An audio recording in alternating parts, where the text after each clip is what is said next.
¿Qué tal, mi gente? It's Diego Montalvan back today, joined by Roberto Rojas of NBC Sports, Low Limit Football, and Guarani Vision to talk about Paraguay, their qualifying campaign, and what's coming up next in the next two matches in the qualifiers.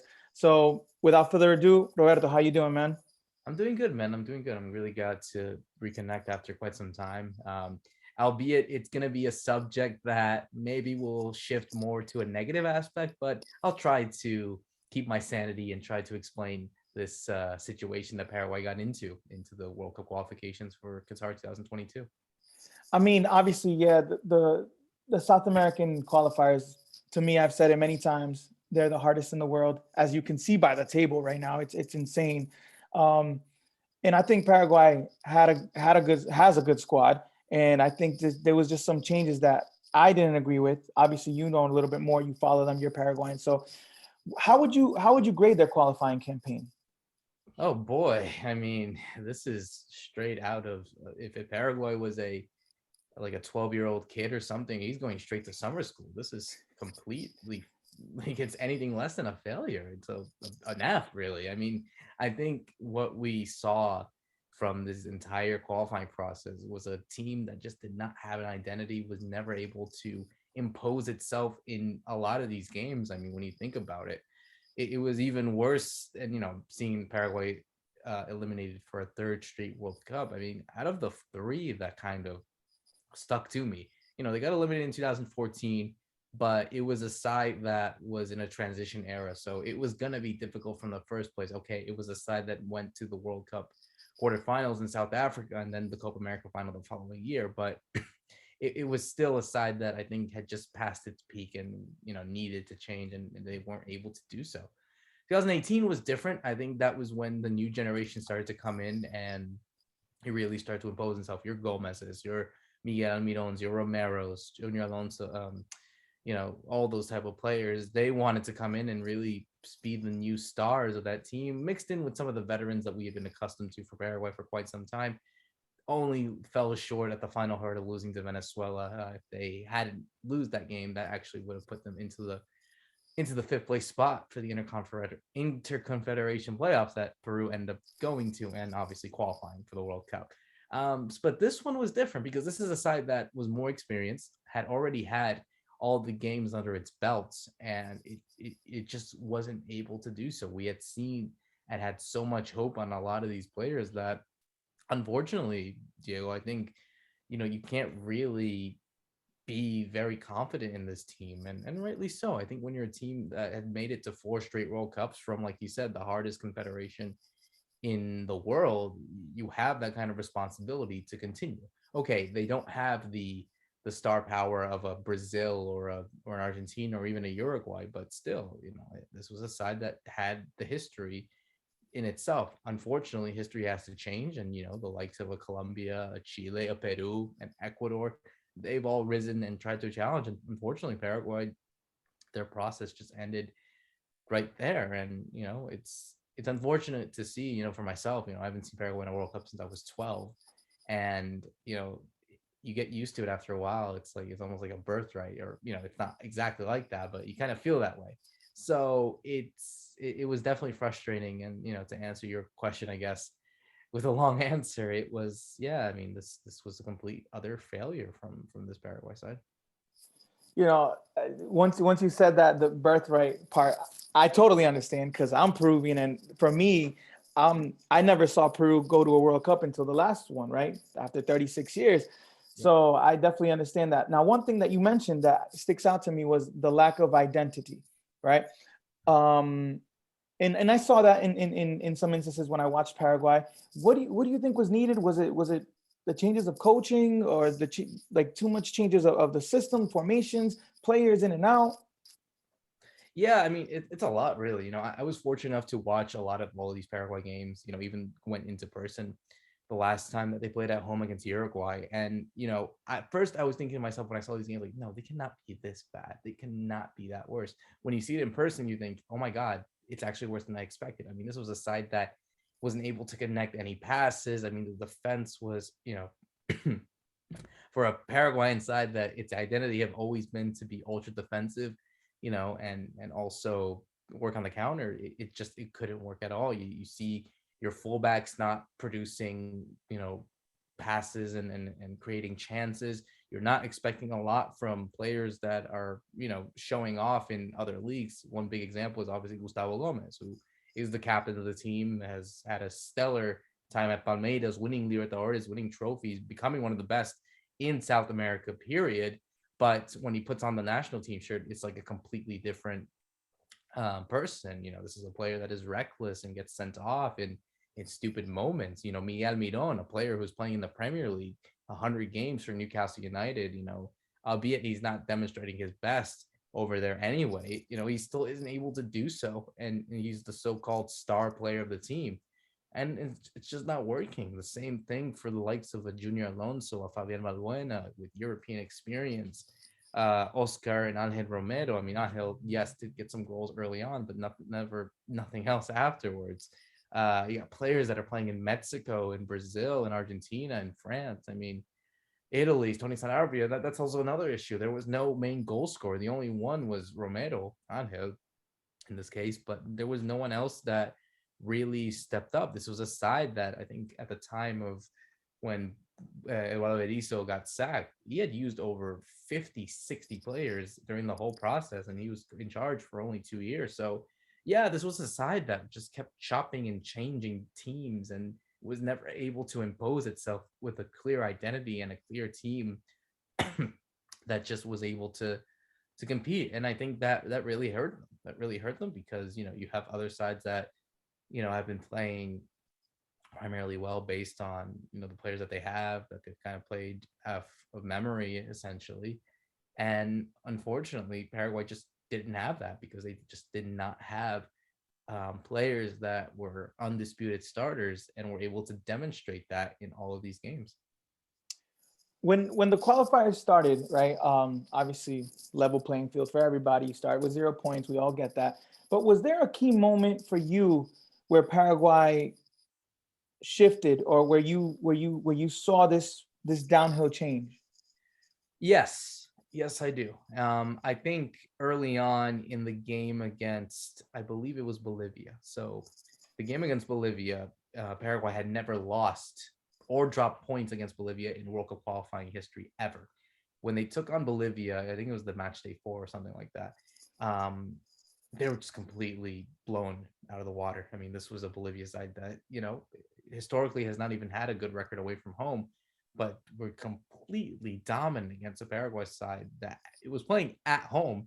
That, this was a game that was under, they had no fans, and probably rightly so. I think they probably would have been booed off the stadium, even though they ended up tying 2-2. I mean, this probably was feeling like a loss for Paraguay. So I think that's when everything changed, really. I think, when you look at the other games, I mean, it wasn't impressive enough. It never was a Paraguay side that was able to dominate in any game, even at home. I mean, yes, they've won what now, two games against the worst team in South America, just literally worse before them, Venezuela, barely winning them. Firstly at home, thanks to Jimenez goal in the 85th minute, and it had to be a penalty saved by Anthony Silva to not even get a draw. And then the game against Venezuela at home, the return leg, they won 2-1, but Venezuela were really going at them, and they could have equalized actually early on. So that would have been even worse, and this would have been a Paraguay side that could have gone to near the penultimate game with no wins to its belt. So yeah, I think it's just that. I think it's Paraguay not being able to impose their dominance at home, at the Defensores del Chaco. Always been historically a cauldron of any team that goes there to play. But I think around that time, I think the Bolivia game, for me at least, I think that changed everything. And obviously, when you sack your manager, I've never been a firm believer of how if you sack your manager, unless you bring in someone with really good experience, is able to change the fortunes of a team in the entire qualifying process. The change from Berizzo to Barros-Schelotto, two different identities, two completely different ideologies, and nothing has impressed me of any of them, unfortunately. And was it too soon? Was it too late for Paraguay to really go for that? I mean, I don't know, but I think it was just a factor of many just games that were not able to demonstrate their dominance and was not able to show anything really, like nothing impressive whatsoever. Was there any game for you that you were at least minimally impressed with Paraguay, where you thought, hey, maybe if they keep it up, we have a chance. Maybe we can turn this around.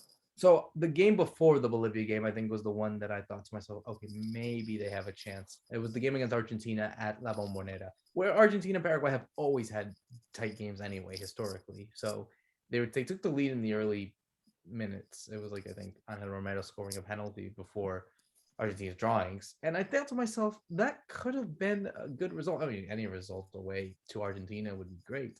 But you start to think to yourself, okay, they had taken, I think at the time, I think it was 5 points out of 3 games. Not bad. They could have won that game against Peru. I mean, that's always been the issue as well, that this was a Paraguay side that just was never able to impose a lead. When they got a lead, they would never able to hold on to it. Rare occasions. Happened against Peru, happened against Bolivia, happened against, I forgot the other team, Colombia as well. So yeah, it was, I think from that game, after the game against Bolivia, it just went all downhill. Even the win against Venezuela, in the most stressful factor that you can play in, I think after that, it was just like there was nothing that Paraguay was able to put in that was impressive for me. Even though Paraguay had, I guess, this negative campaign, was there any player that stood out for you? Um, well, I think there are some that, despite their bad form in these games, I think there are some promising signs. I think one player that impressed me out of everything was from Anthony Silva. I think, if it wasn't for him, I think Paraguay would have been in a worse situation really than they are right now. But that's from an experienced player. From a more younger player, I've really enjoyed the likes of Omar Derete and Blas Riveros, two young defenders. Alderete, center back playing at Valencia, and Blas Riveros, or natural left back playing at Bromby over in Denmark. Both under the age of 25. I think that's been players that have been impressive so far. I've really also enjoyed I guess the new jewel that everyone in Paraguay is really excited about is Julio Enciso, the 18-year-old playing at Libertad that almost signed for Brighton at the end of the last transfer window, but unfortunately wasn't able to do so. I saw him in the game against Uruguay, and he was, I think it was like, yeah, he just turned 18. He was still waiting for that move to Brighton, and he was just really better than almost anyone out there. Even though he had like a 20-minute cameo, he was just out there being fearless, trying to prove that he's the one that is going to lead this side moving forward. And we'll see if he's able to do that. But something like that from the other players, you just didn't see it. So, and Caco Romero as well, I think he was the one that, was kind of, if I had to choose the best player from this entire process, it had to be him, because this was a player that in most of the games that he played in, he was either scoring, assisting, or was able to create chances. He was just the one that I think impressed me more than anyone else. And outside of that, Diego, I mean, it's just really hard to pick anyone that really impressed me outside of the ones that I just gave you. Yeah, I hear that. I mean, so now obviously with Paraguay out of the World Cup 2022 picture, what do you think needs to be done? What changes need to be made for the next qualifying campaign? So I guess the one thing that kind of was a more positive from this was the resignation, or at least it's going to be the departure of the current FA president, Robert Harrison.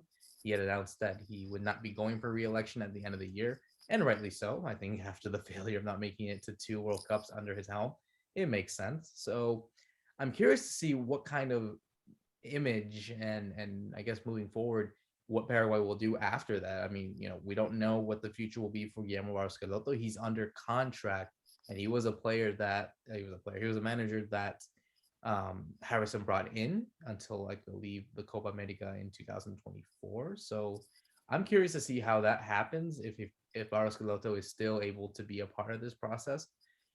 And from there, I think it's just I think it's just more looking into the youth system more than anything. I think this has been one of the big issues that Paraguay has had in quite some time. This was a Paraguay side that had a bunch of youth during the 90s and the 2000s that allowed them to qualify for those World Cups. But this is a Paraguay side that hasn't qualified for a U20 World Cup in 2000, and now it's almost going to be 10 years. Um, they've been to U17 World Cups, but that's a different, I think, path, because maybe some of these players aren't esteemed professionals and playing in top leagues at the time when they're much more older. So I think from there, and looking at the local league as well, I mean, there's a rule saying that you have to field at least a U19 player on a first division side, at least playing a minute. I mean, I don't know if that's the right decision, but that's been cause for debate. And I think more than anything as well, I think it's just looking back to their roots, really, what made them successful. I mean, yes, you have to adapt. Football's always been a sport where you have to adapt to new systems and new ideas. And Paraguay has to do that. Paraguay has to adapt to the way that it's done in Europe, that most of these teams are playing in South America. I mean, hell, you got these South American teams with European-based players. Whereas in Paraguay's case, yes, you have players in Europe, but are they starting? Are they being consistent? I could probably name off the top of my head probably a good 5 or 6 that are getting consistent playing minutes in a top league in Europe. And then the rest are all scattered around North America, South America, and so on. So yeah, I think one of the big things for me is that they need to really go back and focus on youth and try to create new ideas that allow them to adapt to the way that football is being played right now, and just move forward, really. I mean, you got a lot of old heads that are trying to take charge of this sport. This is not just even a problem for the national team. You got the clubs as well. I think if you're able to be open to new ideas, then Paraguay need to really impose that. And come on, in 2026 and an expanded World Cup, it's even the pressure even builds up even more for them. Now, like we mentioned, Paraguay's out of the World Cup. So the next 2 games, they have Ecuador at home and Peru away. What, realistically, what do you want out of these matches since they're already virtually out? Yeah, I mean, I think one of the things that I was really hopeful is that maybe heading into these last 2 games where Paraguay really don't have anything to play for, okay, they might ruin a spoil of Peru or an Ecuador. Obviously Paraguay's got history to play for on these two sides. Paraguay have never lost to Ecuador in Paraguay in World Cup qualifying history. Paraguay have never beaten Peru in the in Lima or anywhere in a World Cup qualifier. So they got that to play for. So I think more than anything, looking at the list that they called up, you still have some of the players that were part of this process that unfortunately I think maybe shouldn't have been part of it. So I'm curious to see, and I don't know what Guillermo Scalotto is thinking, but I would hope that some of these young players that, like I mentioned, your Alderetes, your Blas Riveros, Robert Rojas, he's 25 playing at River Plate. Jesus Medina, the recent champion playing at NYCFC, now is playing at CSK Moscow. Sebastian Pereira, a new player that just signed for Houston Dynamo. Just some of these young players can come up and just show up what they can do and go from there. Okay. We have to also see what they can get from the local league, because there's still a lot of youngsters out there that want to be a part of this process. So I think this is where you have to test the youth. This is where you have to see who goes in and who goes out and move forward. I mean, Paraguay aren't going to be competing in any competitive football in 2 years after these last 2 games. They might play some friendlies and whatnot, but other than that, I think in a competitive standpoint, close off some of the players that were good enough for the last few years and just weren't able to demonstrate it in recent games, and just move forward and close that chapter and start it anew with these young players that are hopeful, have potential, and see what they can demonstrate on the pitch. Absolutely. And you know what, I've always said, because I love the conmebol qualifiers, I really do hope for the best for everyone, because that's what keeps it competitive. I've seen Paraguay fight many times against Peru, against Argentina, like you mentioned, against Ecuador. So I truly just hope that they come back and get that, back to fighting that Guarani style. Definitely.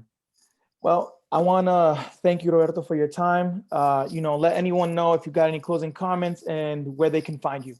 Oh no, thank you so much, Diego, for having me on and allowing me to talk about the Paraguay national team. But yeah, you can follow me on Twitter at Roberto Rojas 97. You can also follow the podcast that I do weekly, talking about world football with my great co-host Joe Usello, called Low Limit Football at Low Limit Football, one word. And also, if you want to learn more about how Paraguay football is going on, despite its failure to make the World Cup, they still have some exciting things happening in the local league.